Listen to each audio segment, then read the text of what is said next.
രാജുവേട്ടനും ബയോപിക്കുകളും. മലയാള സിനിമയിൽ തന്നെ ഏറ്റവും കൂടുതൽ ബയോപിക്കുകൾ ചെയ്തൊരു യുവനടൻ എന്ന റെക്കോർഡ് അത് നമ്മുടെ പൃഥ്വിരാജ് സുകുമാരന് മാത്രമായിരിക്കും. കൊള്ളാലോ. അത്രയും മാത്രം റിയൽ കഥാപാത്രങ്ങളെ പുള്ളി സ്ക്രീനിൽ അവതരിപ്പിച്ചിട്ടുണ്ട്. അങ്ങ് ബോളിവുഡിൽ അക്ഷയ് കുമാർ ഖിലാഡിക്ക് ഒരു വെല്ലുവിളിയായി മാറിക്കൊണ്ടിരിക്കുകയാണ് നമ്മുടെ രാജുവേട്ടൻ ബയോപിക്കുകളുടെ കാര്യത്തിൽ. ഞാൻ ആ സിനിമ കണ്ടപ്പോ തന്നെ ഞെട്ടിപ്പോയി.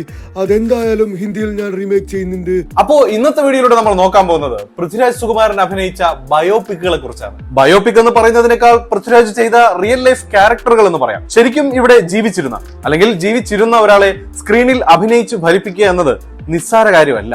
അതില് പുള്ളി എത്രത്തോളം വിജയിച്ചിട്ടുണ്ടെന്നൊക്കെ നമുക്ക് ഇന്നത്തെ ഈ വീഡിയോയിലൂടെ നോക്കാം.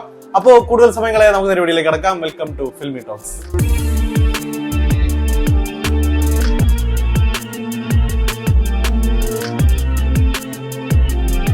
ഒരു സിനിമ ഡയറക്ട് ചെയ്യണമെന്ന ആഗ്രഹം വന്നപ്പോ നടനും എഴുത്തുകാരനും ഒക്കെയായ മധുബാലിന് ആ ആഗ്രഹത്തോടൊപ്പം മനസ്സിലേക്ക് വന്നത് നക്സൽ വർഗീസിന്റെ വധത്തെ പറ്റിയുള്ള ചിന്തകളാണ്. നക്സൽ വർഗീസായി സ്ക്രീനിൽ എത്തിയത് പൃഥ്വിരാജ്.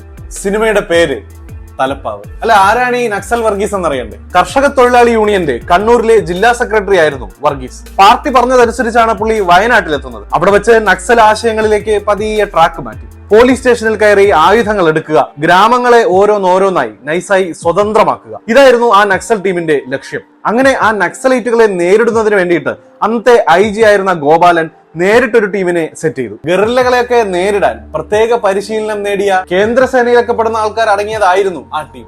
അതിലെ ഏറ്റവും ജൂനിയർ ആയ ഒരു DYSPക്ക് ആയിരുന്നു ഇതിന്റെ ചാർജ്. അവര് നേരെ വയനാട്ടിലെത്തി ക്യാമ്പ് തുടങ്ങി. ആക്രമണങ്ങൾ വരിയായി അഴിച്ചുവിട്ടു. മാവോയിസ്റ്റുകളെ തിരയാനെന്ന പേരിലാണ് ഇക്കണ്ട അക്രമങ്ങളൊക്കെ അവിടെ നടത്തിയത്. 1970 ഫെബ്രുവരി 17 ബ്രഹ്മഗിരി താഴ്വരയിൽ വെച്ച് സേനയും വിപ്ലവകാരികളും ഫേസ് ടു ഫേസ് കണ്ടുമുട്ടി. അവിടെ വെച്ചൊരു വെടിവെപ്പ് നടന്നെങ്കിലും വിപ്ലവകാരികളെ ചിതറി ഓടിക്കാൻ മാത്രമേ അന്ന് പോലീസിന് കഴിഞ്ഞുള്ളൂ. അന്നത്തെ ആ പോലീസുമായുള്ള ഏറ്റുമുട്ടലിൽ നക്സൽ വർഗീസ് മരിച്ചു എന്നതായിരുന്നു അന്ന് ഔദ്യോഗികമായി പുറത്തു വിട്ട വാർത്ത.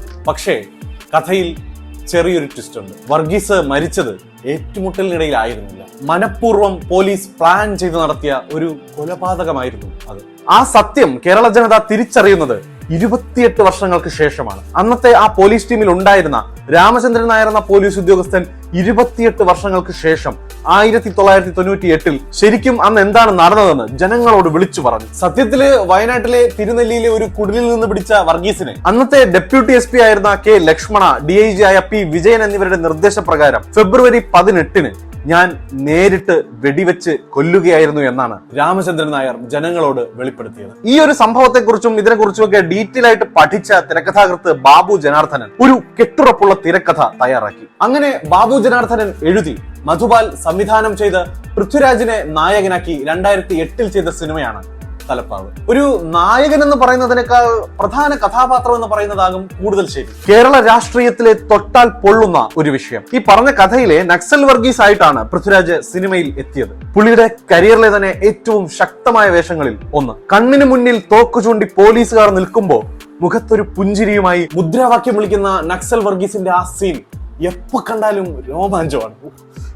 പറഞ്ഞപ്പോ പോലും രോമാഞ്ചം.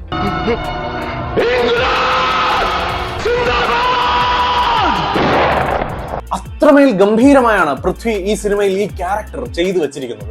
ആ വർഷത്തെ മികച്ച നടനുള്ള കേരള സംസ്ഥാന പുരസ്കാരം ലാലും മികച്ച പുതുമുഖ സംവിധായകനുള്ള അവാർഡ് മധുബാലും തലപ്പാവിലൂടെ നേടിയെടുത്തു. പൃഥ്വിരാജിന്റെ അധികം എവിടെയും അങ്ങനെ പരാമർശിക്കാതെ പോകുന്ന ഒരു അണ്ടർറേറ്റഡ് പെർഫോമൻസ് ആണ് തലപ്പാവിലേത്. സിനിമ കണ്ടിട്ടില്ലാത്തവർ ഒന്ന് കണ്ടു നോക്കണം.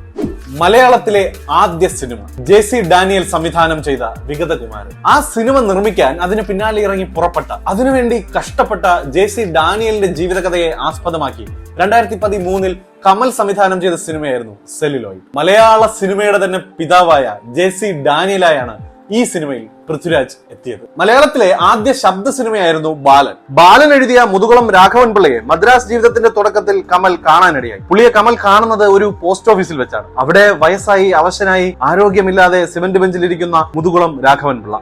അവശ കലാകാരന്മാർക്കുള്ള സർക്കാരിന്റെ പെൻഷൻ വാങ്ങാമെന്നതാണ് പുള്ളി. മലയാള സിനിമയ്ക്ക് ആദ്യമായി ശബ്ദം എഴുതിയ ഒരാളെ അങ്ങനത്തെ ഒരു അവസ്ഥയിൽ കണ്ടത് കമൽ സാറിനെ വല്ലാതെ ദുഃഖിപ്പിച്ചു. അതങ്ങനെ പുള്ളിയുടെ മനസ്സിൽ കിടന്നു. പിന്നീടാണ് JC ഡാനിയലിന്റെ കഥ കമൽ അറിയുന്നത്. മലയാളത്തിലെ ആദ്യ സിനിമ എടുക്കേണ്ടി വന്നയാൾക്ക് അഭിമുഖീകരിക്കേണ്ടി വന്ന പ്രശ്നങ്ങൾ.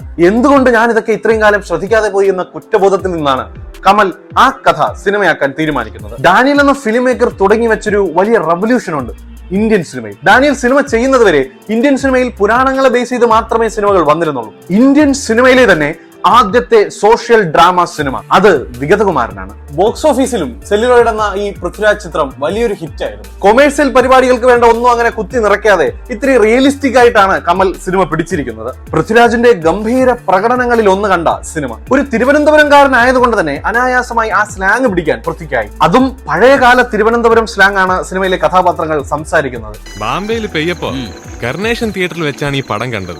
ഓഹോ, ഇറങ്ങിയ ദിവസം തന്നെ ഇവിടെയും വന്ന് കണ്ടു. യുവാവായും മധ്യവയസ്കനായും വയസ്സനായും ഡാനിയലിന്റെ മകനായും ഒക്കെ പല പല വേഷങ്ങളിൽ പൃഥ്വിയുടെ ഗംഭീര പ്രകടനം നമുക്ക് കാണാം സെല്ലുലോയിഡിൽ. അതുകൊണ്ട് തന്നെ ആ വർഷത്തെ മികച്ച നടനുള്ള സംസ്ഥാന പുരസ്കാരം JC ഡാനിയലിലൂടെ പൃഥ്വിരാജിനെ തേടിയെത്തി. ടെക്നിക്കൽ സൈഡിലും ഭയങ്കര ക്വാളിറ്റി ഉണ്ടായിരുന്ന ആ സിനിമ ആ വർഷം നേടിയത് 7 കേരള സംസ്ഥാന ചലച്ചിത്ര പുരസ്കാരങ്ങളാണ്. ഇതൊന്നും കൂടാതെ മികച്ച മലയാള സിനിമയ്ക്കുള്ള ദേശീയ പുരസ്കാരം വരെ നേടി സെല്ലുലോയിഡ്. ഫേസ് ഉരുകി ഒരിക്കുന്നുണ്ടല്ലേ, ഭയങ്കര ചൂട്. നിങ്ങളുടെ അവിടെ ചൂടുണ്ടോ? എന്തായാലും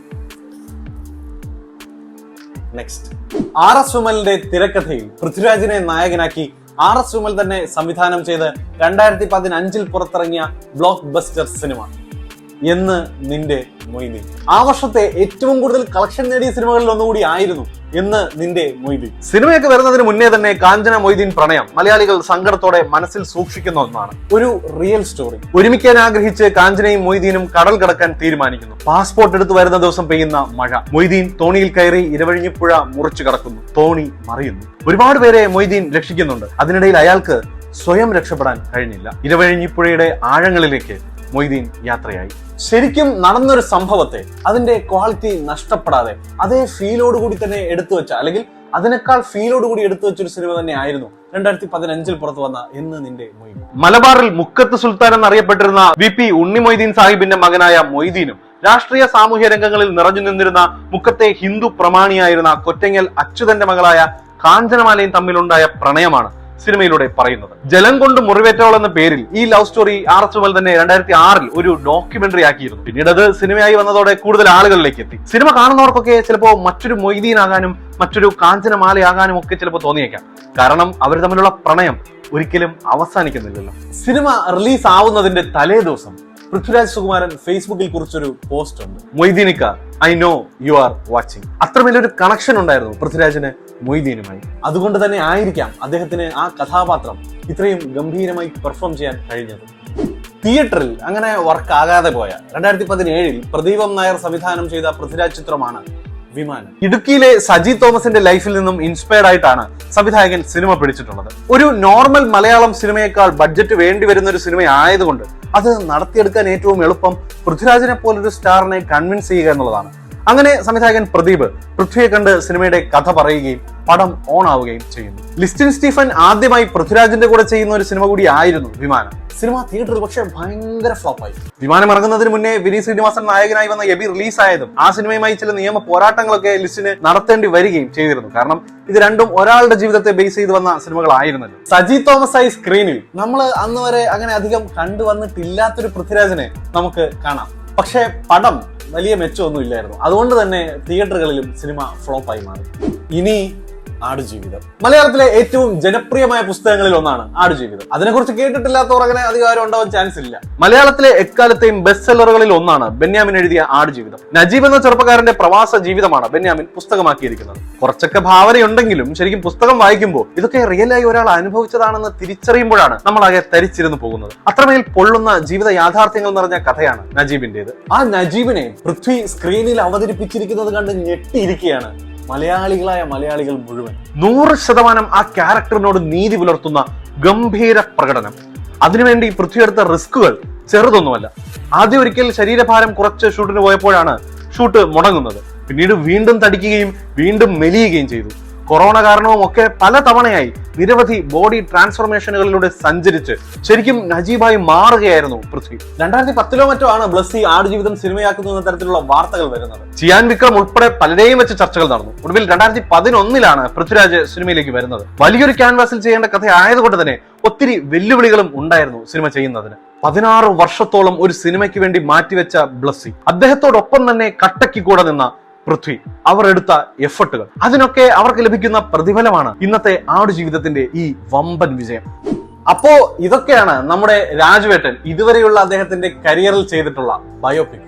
ഇതിലേതാണ് നിങ്ങളുടെ ഫേവറേറ്റ് എന്ന് കമന്റ് ചെയ്യുക. പിന്നെ ഞാൻ ഏതെങ്കിലും സിനിമകൾ പറയാൻ വിട്ടുപോയിട്ടുണ്ടെങ്കിൽ അതും താഴെ കമന്റ് ചെയ്യുക. അപ്പോൾ മറ്റൊരു ഇൻട്രസ്റ്റിംഗ് കൂടി വീണ്ടും വരാം. Okay, by.